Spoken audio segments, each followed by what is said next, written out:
My pregnant girlfriend threw a vase at my head and screamed, "Hormones." Then she admitted the baby wasn't mine in a fit of rage. I packed my bags. She changed her tune instantly, claiming it was a joke, but I was already out the door. I, 32 male, was packing a bag while my girlfriend, 29, screamed at me from the bedroom doorway. The side of my head was still throbbing where the ceramic vase had hit me 20 minutes earlier. "It was just hormones. You can't leave me because of hormones." I folded another shirt, didn't look at her. "Not leaving because of hormones. Leaving because you told me the baby isn't mine." I was angry, I didn't mean it. "You said," and I quote, "You want to know the truth? Fine, the baby's not even yours, it's his. I've been sleeping with him since March." Silence. Then, "I was just trying to hurt you. I say things I don't mean when I'm upset." I finally looked at her, 6 months pregnant, standing there in my apartment. Well, our apartment now, since she'd moved in 4 months ago when we found out. Tears streaming down her face, hands on her belly. "You threw a vase at my head, then screamed that the baby isn't mine, then described in detail how you've been cheating for months. That's not saying things. That's truth coming out when you're too mad to lie anymore. Baby, please, stop calling me baby. Stop calling me anything. I'm done." "You're really going to abandon your child?" "Not my child. You literally just told me that. It was a joke. God, can't you take a joke?" I zipped the bag, grabbed my laptop. "I'll be back for the rest of my stuff when you're not here. Don't contact me." "Where are you even going? Not your problem anymore." I walked past her. She grabbed my arm. "You can't just leave. I'm pregnant. What am I supposed to do?" "Call the actual father, the one from March." Her face went from desperate to venomous in about half a second. "You're a coward. A pathetic coward. I gave you everything and this is how you repay me?" I pulled my arm free. "You gave me lies and someone else's kid. We're done." Walked out. She was screaming behind me, but I didn't catch all of it. Something about ruining her life, about me being heartless, about hormones again. Drove to my buddy's place. He took one look at my face and handed me a beer. "She actually threw something at you." "Vase. Missed mostly. Clipped my ear? And the baby?" "Not mine." She admitted it mid-fight, then tried to say she was joking when she realized I was leaving. Holy shit. Yeah. Stayed on his couch that night. Blocked her number around 2 a.m. after the 50th text. They ranged from, "I'm sorry baby, please come home," to, "You're going to regret this," to, "The baby is definitely yours, I was lying about lying." Too late for that. Update 1 week later. The harassment got creative real fast. First, she showed up at my work. Security called me down to the lobby where she was making a scene. "He abandoned me. I'm 6 months pregnant, and he just left." Security guard looked at me. I looked at him. "She's my ex. We broke up. I'd appreciate if she wasn't allowed in the building." "Sir, she says you're the father."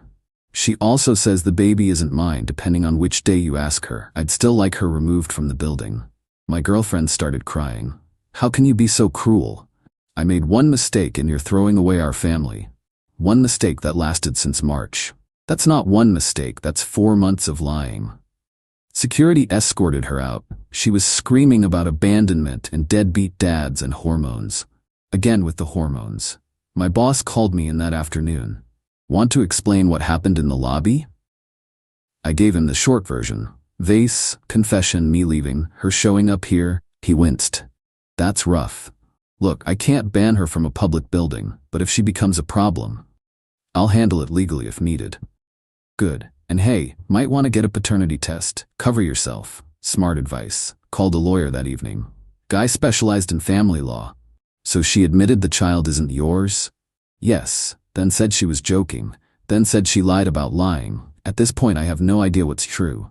"Do you want to be involved if the child is yours?" Good question. Thought about it. Honestly, after the vase and the lying, no. But I'll pay support if legally required. I'm not trying to dodge responsibility, just trying to dodge crazy. "Fair enough. Here's what we do. Demand a paternity test. If it's not yours, you're clear. If it is, we establish a custody arrangement that limits your contact with the mother." Can we do that? Given her behavior, assault, harassment at your workplace?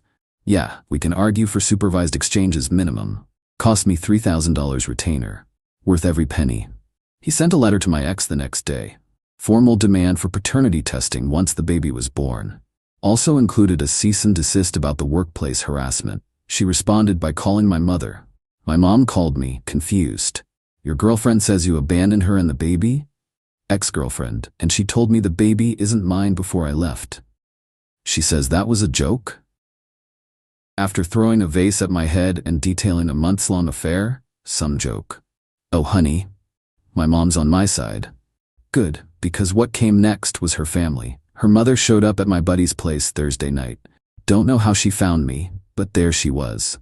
You need to come home. My daughter is hysterical. Not my home anymore, and your daughter assaulted me. She was emotional. You can't hold that against a pregnant woman. I can hold assault against anyone, pregnant or not. The stress of you leaving could harm the baby. The stress of her cheating harmed our relationship. Call the real father. There is no other man. She made that up because you were arguing. I showed her the text from a month ago. My ex had left her phone on the counter, went to shower. Notification popped up. Can't wait to see you tonight with a heart emoji. From a saved contact labeled J. I'd taken a photo of my phone showing her phone screen, with the date stamp. Her mother's face went white. That could be anyone. It's someone she was planning to see at night, someone who sends heart emojis, someone she never mentioned to me. The same month she got pregnant. Do the math. You're a bastard. I'm the bastard? Your daughter lied about paternity, threw objects at my head, and is now stalking my workplace. But I'm the bastard for leaving? She left without another word. Friday, I got served. My ex was suing for emergency financial support, claiming I'd cut her off without warning, leaving her destitute and unable to afford prenatal care. Except I never paid her bills. She had her own job, her own money. We split rent 50-50 before she moved into my place, and I'd told her she could stay rent-free during the pregnancy as a temporary thing until we figured out permanent arrangements. Now she wanted me legally obligated to pay her living expenses. My lawyer was almost amused. She's really shooting herself in the foot here. Every filing she makes creates a paper trail for our side. How so? You're demanding a paternity test. She's demanding money. If the test proves you're not the father, she just filed a frivolous lawsuit and opened herself up to sanctions. If it proves you are, she still undermined her own credibility by lying about it. What about until the baby's born? We fight it. Show proof she has income, her own savings, family support. Argue that without confirmed paternity, you have no obligation. Worst case, judge orders minimal temporary support pending DNA results. Court date was set for 3 weeks out. In the meantime, her sister started texting me, long paragraphs about family and forgiveness and how stress affects pregnancy. How I was being selfish, how everyone makes mistakes. I replied once, ask your sister about Jay. Then ask her why she thinks cheating for months is one mistake. Then lose my number. She responded, there is no Jay. She made him up. You're using this as an excuse because you're scared of fatherhood. I sent her the screenshot of the text notification. She stopped texting. But then Monday morning, someone slashed my tires. All 4 of them. I was parked on the street outside my buddy's place. Filed a police report. No cameras, no witnesses. Cop seemed sympathetic, but basically shrugged. Happens sometimes. Probably random. My pregnant ex has been harassing me for weeks, and I just got served with a lawsuit. Think it's random? Can you prove she did it? No. Then there's not much we can do. You can try small claims for damages if you figure out who did it. $800 to replace all 4 tires. Added it to the list of reasons I was done with this relationship. Update 2. 4 weeks later. The court hearing was a disaster. For her. She showed up with her mother, her sister, and a lawyer who looked like he graduated last week. I showed up with my lawyer who'd been doing this for 20 years. Her argument? I'd promised to support her through the pregnancy, then abandoned her cruelly over one fight. She was now unable to work. Lie, her job was remote data entry, perfectly doable while pregnant. Had no money. Lie, I'd seen her bank statement during a better time. She had about $15 saved and needed emergency support for housing and medical care. My lawyer's response? I had demanded a paternity test due to her admission that the child wasn't mine. Until paternity was established, I had no legal obligation. Furthermore, her one fight involved assault, showed photos of my head where the vase hit, detailed confession of infidelity, provided timeline, and subsequent harassment, workplace incident, family contacts/tires. The judge looked tired. "Ma'am, did you tell the defendant the child wasn't his?" I was upset. "I didn't mean it." "But you said it?" "Yes, but..." "And you threw an object at him." Her lawyer jumped in. "Your Honor, my client was experiencing emotional distress due to pregnancy hormones." Pregnancy doesn't excuse assault or fraud. "Sir," she turned to me, "are you refusing all support?" "No, Your Honor. I'm demanding paternity testing. If the child is mine, I'll fulfill all legal obligations. If it's not, I shouldn't be obligated to support fraud." "That's reasonable. Motion for emergency support is denied pending paternity testing. Test will be ordered within 1 week of birth." Next. Outside the courthouse, my ex lost it. Started screaming about how I destroyed her life, how I was killing my baby by creating stress, how she hoped I was happy. Her mother had to physically pull her away while her sister threw dirty looks. My lawyer patted my shoulder. "You did good, stay the course." I went back to my buddy's place, started apartment hunting, couldn't crash on his couch forever, found a decent 1-bedroom, cost more than my old place but worth it for the fresh start. Lease started in 2 weeks. Meanwhile, my ex tried a different approach, mutual friends. Started getting calls. "Hey man, heard about you and her, pretty harsh to leave a pregnant woman." "Did she mention the cheating?" "She says that was a lie to hurt you during a fight." "Did she mention the vase?" "She says that was an accident." "Accident implies unintentional. She threw it at my head on purpose. How's that an accident?" Usually got silence after that. Lost a few friends who'd always been closer to her anyway. The ones who knew me well stuck around. One friend knew us both equally, called with a different angle. "Look, I'm not taking sides, but what if the baby is yours and you miss everything because of pride?" "It's not pride, it's self-preservation. She assaulted me, admitted to cheating, then tried to gaslight me into thinking I imagined it. Even if the baby's mine, I can't be with someone like that." "But the baby..." "If it's mine, I'll pay support, maybe supervised visitation, but I'm not going back to someone who throws things and lies." "That's fair," he admitted. "Just wanted to make sure you'd thought it through." I had. Every night on that couch, I'd thought it through. And every morning, I woke up relieved to be away from her. 6 weeks after I left, she went into labor. 3 weeks early, got a text from her sister. "Baby's here. Girl, 5 pounds 3 ounces, you should be here." I wasn't. Texted my lawyer instead. "Baby's born, get the paternity test ordered." Took 2 more weeks for everything to process. Hospital, court order, my sample, baby sample. Waiting for results was the longest 2 weeks of my life. During that time, my ex tried twice more to contact me. Once through a new number I hadn't blocked. "Your daughter needs her father." I didn't respond. Not playing that game until paternity was confirmed. Second time, she showed up at my new apartment. Don't know how she got my address. Showed up with the baby, crying on my doorstep. "Just meet her, please. She looks just like you." I looked at the baby through the crack in the door. Kept the chain on. Newborn, tiny, wrapped in pink. Could have looked like anyone at that age. Test results aren't back yet. "I know she's yours. A mother knows. You also knew the baby wasn't mine back in April, so forgive me for not trusting your maternal instincts." That was different. I was angry. "Results in a few days, we'll go from there." "You're really going to reject your own child because you're mad at me?" "I'm gonna wait for scientific proof before committing my life to a child that might not be mine." That's called being responsible. Closed the door. She stayed outside for an hour, finally left, didn't come back. Results came back on a Thursday. My lawyer called. "Got the results? You sitting down?" "Yeah." "Not yours, 0% probability of paternity." I felt relief, overwhelming relief, followed immediately by anger. She'd put me through 2 months of hell over a baby that wasn't even mine. What now? Now you're free. No legal obligation whatsoever. I'd recommend one more cease and desist to prevent further contact.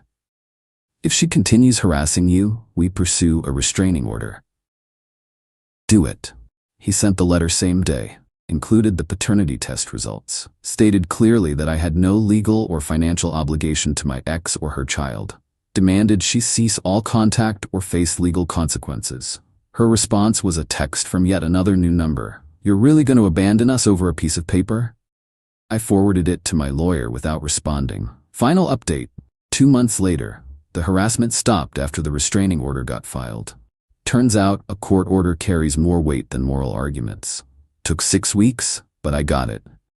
She'd violated the cease and desist 4 times, showed up at my apartment twice more, called my work again, and somehow got my new number to text me another 12 times. Judge granted a year-long restraining order.